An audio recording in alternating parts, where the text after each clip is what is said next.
បងរំលោះក៏ប៉ុន្តែប្រសិនបើមែនយូលក់ហើយឡាន់ឬក៏លក់អេនតូនីឬក៏លក់រ៉ាស្វតចូលដេនសិនឈោកាលណាឈោចេញនោះប្រហែលជាមិនមានបញ្ហាឈឺក្បាលសម្រាប់ការបង់ផ្ដាច់បាទរបស់មែនយូទេបាទហើយតាក់ទងទៅនឹងខ្សែប្រយុទ្ធកូណានេះផងដែរមែនយូមានពាក្យចាំរាមរាប់ខែរាប់ឆ្នាំមកហើយតាំងពីពាក់កណ្ដាលរដូវកាលដោះដូរកីឡាករលើកទី2បាទហើយក៏វាធ្វើតែចរចាអារាមក៏ប៉ុន្តែលើនេះ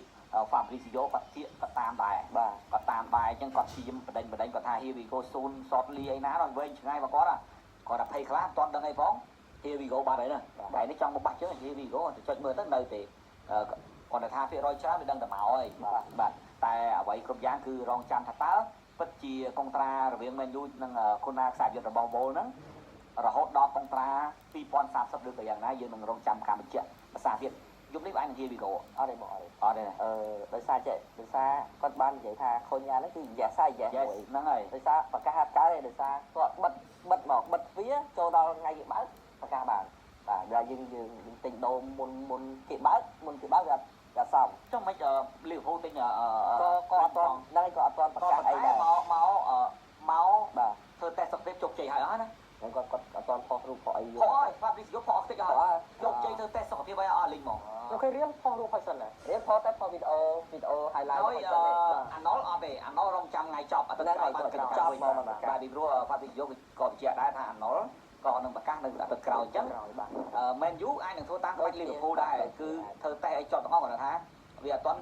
official តែសារព័ត៌មានអាចចេញមុនបានកុំឲ្យតែភ័យចេញមុនអញ្ចឹងណាអញ្ចឹងយើងភាគរយច្រើនយើងបានខ្សែយុទ្ធកដាលមួយហើយបាទវាស្នាមនាងហុយឡាន់ទៅនិយាយយ៉ាងណា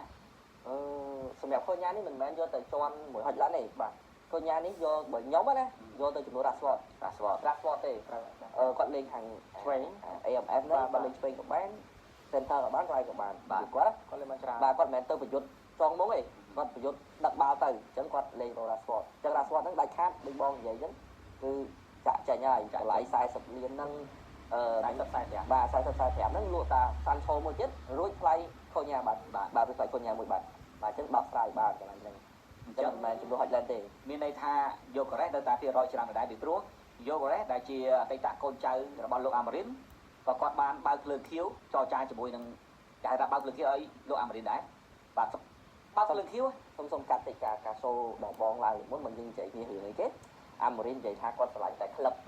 ប្រយោគនេះឆ្លាញ់តែក្លឹបនៅ Champions League បាទបន្ទាប់មកមិនមុនប៉ះវាបើលីយ៉ុងខ្ញុំអត់ចាំដែរមិនលោកអាមេរិននិយាយថា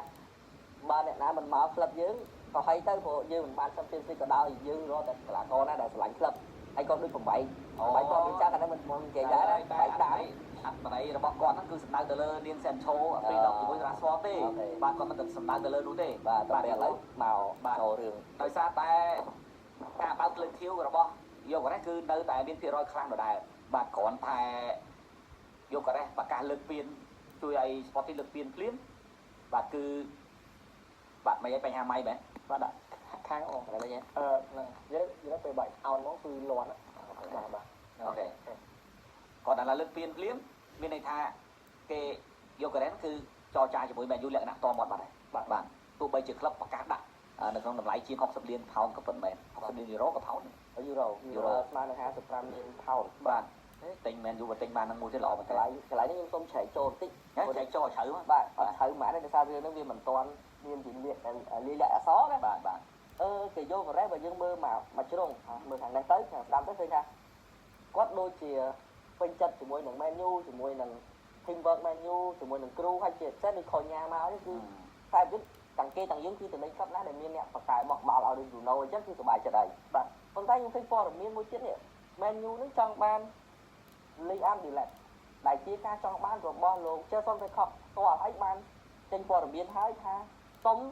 និយាយ secret meeting ហ្មងបាទជួបគ្នាចរចាលក្ខខណ្ឌអីយើងអត់ដឹងទេបាទវាជាការចង់បានរបស់ប្រធានផ្នែកបច្ចេកទេសគាត់ថា Delap ហ្នឹងអនាគតទៅល្អតែវិយោគកូរ៉េនេះជាការពេញចិត្តកីឡាករក៏ពេញចិត្តគ្រូក៏ពេញចិត្តកីឡាករគ្នានេះក៏វាថាមាន connection ណាពេញចិត្តជាមួយនឹងវិយោគកូរ៉េកន្លែងហ្នឹងគឺពិបាកបន្តិចតើមែនយូគឺមួយខាងណាមួយខាងឪពុកចូលចិត្តមួយខាងម្ដាយចូលចិត្តអញ្ចឹងណាផ្សេងគ្នាអញ្ចឹងទៅពេលអញ្ចឹងកន្លែងហ្នឹងកើតជាចម្ងល់ខ្ញុំថាគួរតែយក Liam Delap 30លានផោនទេ 3 22 ឆ្នាំទិញនឹង3ហ្មងទៅ